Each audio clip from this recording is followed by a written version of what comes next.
وہ پڑھی لکھی تو تھی ہی، اس لیے اس نے ایک پرائیویٹ اسکول میں سروس کر لی، گھر کے کاموں کے لیے ایک میڈ رکھ لی جو اس کی ماں کی زندگی میں ان کے گھر میں تھی۔ اس طرح اس نے اپنی تنہائی کا علاج بھی کر لیا۔ زندگی میں پریشانیاں اور مصیبتیں تو آتی رہتی ہیں، تو اس سے صرف پریشان ہونے کی بجائے اگر اس سے نکلنے کا راستہ ڈھونڈ لیا جائے تو زندگی گزارنا آسان ہو جاتا ہے۔ روبینہ نے بھی اپنی حکمت عملی سے پریشانیوں سے نجات حاصل کر لی اور اپنے دکھوں سے سمجھوتا کر لیا۔ زندگی پرسکون ہونے لگی، مگر اب بھی اسے کبھی کبھی یہ خیال آتا کہ کاش عامر نے اسے طلاق نہ دی ہوتی۔ بے شک وہ دوسری شادی کر لیتا، مگر اس سے رشتہ تو نہ توڑتا۔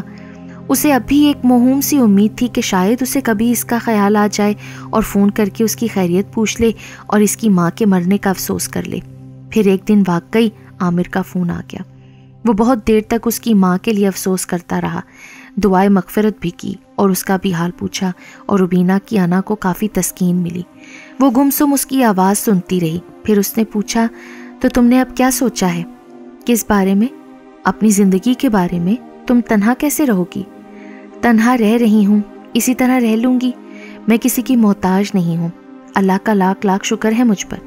ابھی تو بہت زندگی پڑی ہے روبینہ، آگے کا کیا سوچا تم نے؟ عامر، یہ تو تم کو پہلے سوچنا تھا نا، تم نے مجھے موقع ہی کب دیا روبینہ؟ تم تو اپنی ضد پر اڑی رہی۔ میں نے موقع نہیں دیا، یا تم موقع کی تلاش میں تھے مجھ سے پیچھا چھڑانے کے لیے؟ اور میں ضد نہیں کر رہی تھی، میں تو مجبور تھی۔ میں نے تمہیں بہت سمجھانے کی کوشش کی تھی، مگر اس وقت تم نے اپنی آنکھیں اور کان دونوں بند کر لیے تھے۔ اب تو تم نے گنجائش ہی ختم کر دی۔ اب تو مجھے فون مت کرنا عامر۔ دیکھو، گنجائش تو اب بھی نکل سکتی ہے نا، ہم اب بھی ایک ہو سکتے ہیں۔ تم شرع نہیں جانتے عامر کیا؟ اب کوئی راستہ نہیں، شرع نے ہی راستہ دکھایا ہے۔ وہ کیا؟ حلالہ۔ تمہارا دماغ خراب ہے، میں یہ کبھی نہیں کروں گی۔ تو پھر یہ کروڑوں کی جائیداد کیسے اکیلی سنبھالو گی؟ اوہ، تو یہ بات ہے۔ جبھی تو میں کہوں، تم نے پہلے میری کوئی بات نہ سمجھی نہ مانی، بلکہ رشتہ توڑنے میں 1 منٹ بھی نہیں لگایا، اور اس وقت میری ماں کے مرنے پر رسمی طور پر 2 لفظ بھی تم نے تسلی کے نہیں بولے، حالانکہ تمہارا فیصلے کرنے کے چند دن بعد ہی میری ماں کا انتقال ہو گیا تھا۔ تو میری بات سمجھ کر چند منٹ ہی انتظار کر لیتے۔ تو آج اچانک یہ ہمدردی کیسے ہو گئی تمہیں مجھ سے، اور میری فکر ستانے لگی؟ دراصل میری دولت دیکھ کر تمہاری رال ٹپکنے لگی ہے۔ دیکھو روبینہ، اکیلی عورت کا تنہا رہنا بہت مشکل ہے، پھر دولت مند عورت کا تنہا رہنا خطرے سے خالی نہیں۔ عامر بغیرتوں کی طرح اس کی بات کا برا مانے بغیر بولا، تم میری فکر مت کرو عامر، اب تم میرے کچھ نہیں لگتے۔ میں نے اپنی جائیداد ٹرسٹ کے نام کر دی ہے۔ یہ کیوں کیا تم نے؟ تمہارا بیٹا بھی تو ہے نا ایک، تمہاری جائیداد کا وارث موجود ہے روبینہ۔ تم میری اور میرے بیٹے کی فکر مت کرو، وہ تمہارا بھی تو بیٹا ہے اور تمہاری ذمہ داری ہے، تم ہو نا اس کے پاس۔ تم بہت بے وقوفی کر رہی ہو روبینہ، میں کچھ بھی کروں مگر میری جائیداد پر تمہارا کوئی حق نہیں، میں جو چاہے کروں۔ اب تم مجھے فون مت کرنا، میرے لیے غیر ہو، نامحرم ہو، لیکن میں اب بھی تمہارا محرم بن سکتا ہوں، تو میری بات تو غور سے سنو۔ نہیں، ہرگز نہیں، مجھے وہ قبول نہیں۔ تم ایک بار پھر اچھی طرح سوچ لو۔ عامر، تم نے سوچنے سمجھنے کا موقع ختم کر دیا ہے، مجھے تم سے اب کبھی بھی کوئی بات نہیں کرنی۔ روبینہ نے خود اعتمادی سے کہا اور فون بند کر دیا۔ اس کو حالات نے بہت مضبوط بنا دیا تھا، لیکن عامر اس کو آسانی سے چھوڑنے والا نہیں تھا۔ کچھ دنوں بعد اس نے پھر فون کیا۔ ہاں، تو کیا سوچا ہے تم نے؟ میں نے جو سوچا ہے تمہیں بتا دیا ہے، اور میں تم سے کوئی رابطہ نہیں رکھنا چاہتی عامر، یہ بھی بتا چکی ہوں، تو پھر تم نے مجھے فون کیوں کیا؟ مجھے تم سے کوئی بات نہیں کرنی ہے۔ روبینہ، خدا کے لیے فون نہیں بند کرنا، میری بات سن لو۔ تم اتنے عرصے میری بیوی رہ چکی ہو، تم مجھے اچھی طرح جانتی ہو، میں نے جو بھی کہا تھا غصے میں کہا تھا، میں تمہاری دوری برداشت نہیں کر پا رہا تھا، مجھے تم سے بہت محبت ہے، میں تمہیں بہت اچھی طرح جان چکی ہوں عامر، بس اب کچھ مت کہنا۔ اگر میں نے کبھی سوچا بھی تو تمہارے لیے نہیں بلکہ کسی اور کے لیے سوچوں گی۔ اول تو میں ایسا کبھی نہیں کروں گی، لیکن اگر کبھی دوبارہ گھر بسانا چاہ بھی تو وہ تم ہرگز نہیں ہو سکتے۔ میں کسی اور سے رشتہ جوڑ لوں گی، آزمائے ہوئے کو دوبارہ نہیں آزمایا جاتا۔ عامر کو جلانے کے لیے روبینہ نے کہا، اور تمہارے بیٹے کا کیا ہوگا؟ تم اس کو اس کے حق سے کیوں محروم کر رہی ہو؟ عامر کا غصے سے برا حال ہو گیا، وہ اس کی دولت سے اتنی آسانی سے دستبردار ہونا نہیں چاہتا تھا۔ اب اسے روبینہ نہیں بلکہ اس کے پیسے کی ضرورت تھی، اور روبینہ بہت اچھی طرح یہ بات سمجھ گئی تھی۔ تمہاری اطلاع کے لیے عرض ہے کہ تم نے میرے بیٹے کو بے شک مجھ سے جدا کر دیا ہے، مگر پھر بھی وہ میرے رابطے میں ہے اور میں نے اس کے لیے وصیت تیار کر لی ہے۔ مناسب وقت پر اس کا حق اسے مل جائے گا۔ تم چاہو تو میں اب بھی اس کا خرچ اٹھانے کو تیار ہوں، مگر تمہارے ہاتھ میں ہرگز نہیں دوں گی۔ روبینہ دوسری شادی ہرگز نہیں کرنے والی تھی، حالانکہ ابھی وہ بالکل نوجوان تھی۔ اس نے عامر کو ٹوٹ کر چاہا تھا، مگر اب اس کی اصلیت جان کر اس کے دل سے مرد نام کی شے ہی اتر چکی تھی۔ رشتہ تو پہلے ٹوٹ گیا تھا، اب کیا باقی بچا تھا؟ روبینہ نے اب اللہ سے لو لگا لی تھی، اب اسے دنیاوی سہارے کی ضرورت نہیں تھی، اس کے لیے اس کا اللہ ہی کافی تھا۔ جس طرح اس کی ماں بھری جوانی میں بیوہ ہو گئی تھی اور اللہ سے اس نے لو لگا لی تھی، اسی طرح روبینہ نے بھی عشق حقیقی سے دل لگا لیا تھا۔ اب اسے صرف اپنے حقیقی محبوب کو منا کر رکھنا تھا۔ وہ اچھی طرح جان گئی تھی کہ مال اور اولاد دنیا کی زینت ہیں، باقی رہ جانے والے اعمال صالحہ ہیں، اور یہی بات اللہ نے قرآن میں کہی ہے۔ اللہ سے محبت کر کے وہ اپنے آپ کو بہت محفوظ اور مضبوط بنا چکی تھی۔ اب اسے کوئی نہ ڈر تھا، نہ خوف اور نہ پریشانی۔ واقعی جو اللہ کا ہو جائے اللہ بھی اسی کا ہو جاتا ہے۔ عشق حقیقی میں جو مزہ ہے وہ دنیا کی کسی چیز میں نہیں۔ روبینہ کو تو ہفت اقلیم مل چکی تھی، اور عامر دنیاوی نعمتوں سے محروم ہونے پر افسردہ تھا۔ اسے پچھتاوا ہو رہا تھا کہ کاش اس نے روبینہ سے جلد بازی میں رشتہ نہ توڑا ہوتا تو اس وقت وہ اس کی دولت پر عیش کر رہا ہوتا۔ اور یہ بات سچ تھی کہ کوئی دنیا نہ ملنے پر افسردہ تھا تو کوئی دنیا بنانے والے کو پا کر خوش تھا۔